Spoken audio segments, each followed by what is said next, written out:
It's just a cheap, simple, fun build. Hey guys, welcome to today's video.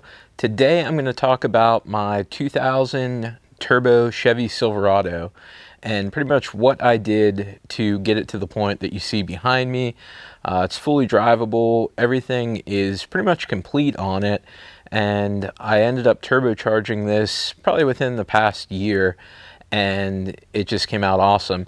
So there's a lot of different routes that I could have went, a lot of different parts that I could have gotten, but this is what I think worked out best. So I'm going to go over all the details of what I did, the parts I got, what I used, and the route that I went, and still be able to keep the AC, the heat, the mechanical fan, and even the stock expansion coolant tank, the overflow tank. So check it out. This isn't going to be a step-by-step how-to build process, but I think you guys will get some use out of this because it'll kind of guide you down the road that I went, and show you what parts fit and what parts won't. So I'm going to go over all of the parts that I used, starting pretty much from the back of the truck, from the fuel system forward.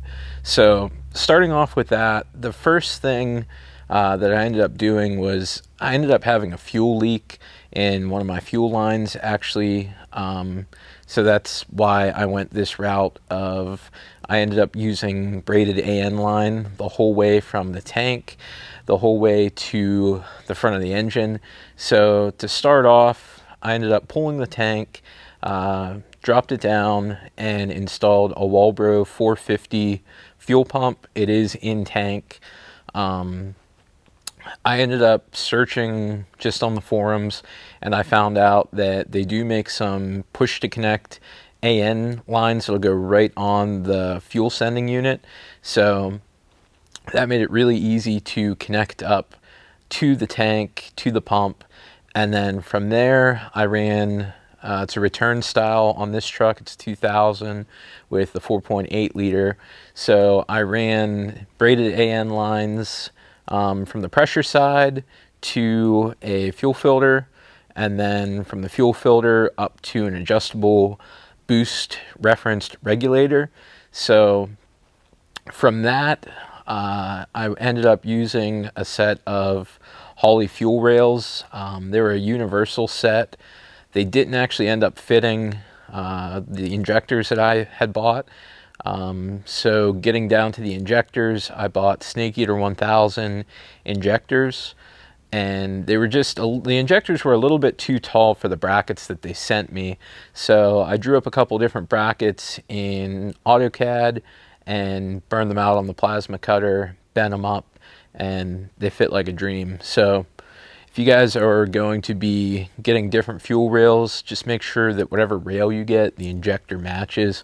I've seen a lot of guys that'll actually still run the stock regulator and the stock fuel rail. I just like being able to have more control. That's why I went with the adjustable regulator and ended up going with the separate fuel rails, just because it makes it easy whenever you're running all new lines, and it just makes the engine look a little bit cleaner too. So that pretty much wraps up the fuel system. So a Walbro 450 in the tank. I ran -6 AN lines, which will be plenty for the horsepower I'm looking to get out of this thing. So -6 up to the regulator, and then also the same to the fuel rails, and then -6 back to the tank as well. So that pretty much wraps up the fuel system on this truck. Moving on to the turbo, the hot side, I ended up getting it was a hot side kit off of eBay. I think it was like $650. Pretty much what it is a cast log type manifold that uses a crossover tube from the driver's side to the passenger side. I actually bought it as a complete kit, which gave me 2 manifolds and the crossover tube, which had the wastegate already installed, the flange already installed on the crossover tube. It's a little bit in a weird spot. It was kind of on the driver's side center of the tube, which isn't ideal placement for a wastegate. Normally you'd want it right on the end of the 90s, the bends. So I wasn't really sure if that was going to be enough to be able to limit my boost, to be able to bypass enough gas, but it has been. I believe it's a 38 millimeter wastegate. I'll have to double check on that. And then from there, I was saying I got the kit, which gave me a driver's side manifold, which turns out it's the same exact truck style manifold that was already on the truck. So I just left that side and then bolted up the crossover tube and then bolted up the passenger side log style manifold that has the T4 housing on it for the turbo. So that pretty much wrapped up the hot side to get to the turbo. And then from there, I ran 3-inch single exhaust and routed it from the downpipe off the turbo down by the frame rail and did a single exhaust with a high flow cat and a like Flowmaster style muffler, just a chambered small muffler, and then did a factory exit tailpipe to keep it looking factory and keep it kind of stock. So that pretty much wraps up what I used to get everything to fit on the truck. And aside from the downpipe and the exhaust, all the manifold and hot side of the turbo kit, I didn't have to do anything. There was no cutting, didn't have to cut the frame. I saw some guys that were using the hooker header manifold. They ended up like having to cut and modify a bunch of stuff. This ran perfectly fine. I didn't have to cut or modify anything. So that was a huge time saver in getting this together a lot quicker versus trying to build one from scratch, which I normally would have done. So after doing that, the cold side, I ran 3-inch aluminum tubing. I got 2 kits off of eBay, and I didn't end up using all of the tubes, but I was able to actually keep all of the factory bead rolls that were in the tubes. It just kind of worked out perfect, so that's a plus. And then I have that going into a 3-inch intercooler that actually fits in front of the radiator here and behind the grill. There's enough room. I did have to do some modifying and cutting, cut the grill out and modified a couple different braces to be able to fit the piping through, but it does fit perfect.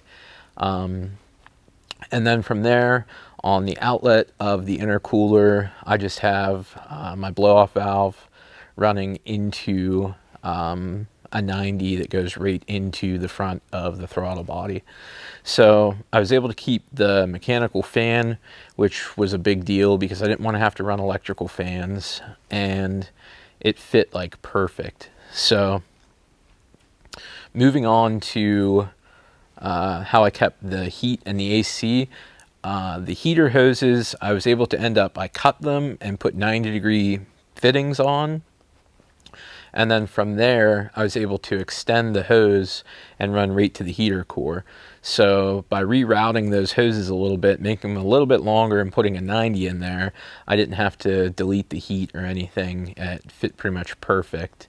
So, and then I was able to just pretty much pipe everything around the AC lines whenever I ran the downpipe and the rest of the exhaust.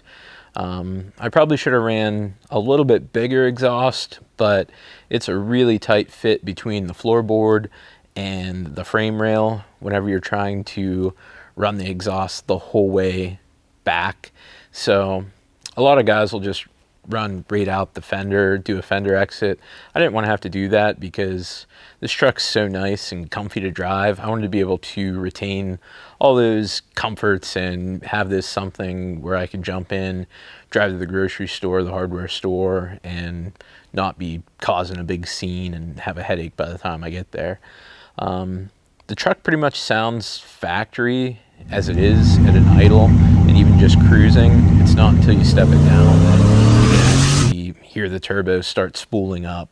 And it's quiet, it's nice, it's very drivable. So that was definitely one thing that I was trying to keep and retain. As far as boost control comes in, I do have a electronic boost controller. It is also a air fuel ratio gauge, which is pretty cool. So I'm actually able to turn up the duty cycle from inside the cab of the truck and fully adjust my boost pretty much as I want on the fly. So I ended up putting the smallest spring in the wastegate, and that came out to be about just under 4 pounds of boost with, like I said, I think it's a 38 millimeter wastegate, only a single. So I think one of the issues that might be kind of limiting boost a little bit is I do have a high flow cat in the truck. I wanted to, like I said, keep it quiet, keep it still, legal to be able to drive. So that might be one thing that I might look at changing in the future, just to see if it'll spool a little bit faster, which I think it will. So the truck is tuned on HP tuners. I have a tablet. I run a Windows Surface that I'm actually able to data log and tune on the fly. This 2000 actually has the real-time tuning enabled in the software, so I can tune straight from the tablet while it's running. I don't have to stop and flash the truck. Another thing that I had to do was I removed the EGR. There's a couple block-off plates that I ended up getting. They bolt right onto the manifold. And then as far as the PCV system goes, I ended up putting a check valve on the driver's side, and then I ended up blocking on the passenger side on the throttle body. I put a cap on there and then ran just a fresh air breather on the passenger side. So that way we're not pressurizing the crankcase and it's still able to breathe. I do have a oil catch can that I haven't installed yet, but I haven't really seen the need for it yet. I don't get any smoke or anything or any oil coming out of the breather. So eventually I might do that, but as of now, no issues. I've seen other guys run the same exact way and haven't had any issues. So one of the things here that gave me a little bit of trouble is actually this coolant overflow expansion tank here. Trying to get it to fit without kinking any of the hoses or any of the lines is an issue that I had, and the solution that I came up with is if you take the tank and you bolt one of the legs down here to the bottom, and then you take it, kind of twist it so that the hose isn't kinking, you're able to actually, I was able to use a little bracket that came with the intercooler.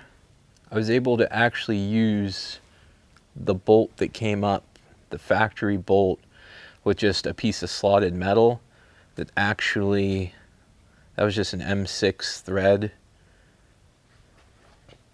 And then I was able to run that bracket right up to the other mounting point on the tank. So overall, I don't know what this truck is making for horsepower, just because it's only been just driven on the street. I'll record data logs and then make the changes, tune the truck, and then just keep tweaking it, and it runs pretty good now. This is a GT45 Turbo that I bought off of eBay. Okay, so getting to another part of the build that I didn't go over, and that's going to be oil feed and oil drain for the turbo. So they do make a plate that bolts right onto the side of the block, right by the oil filter, that has a 1/8 inch NPT fitting on it where you can pick up feed for your turbo.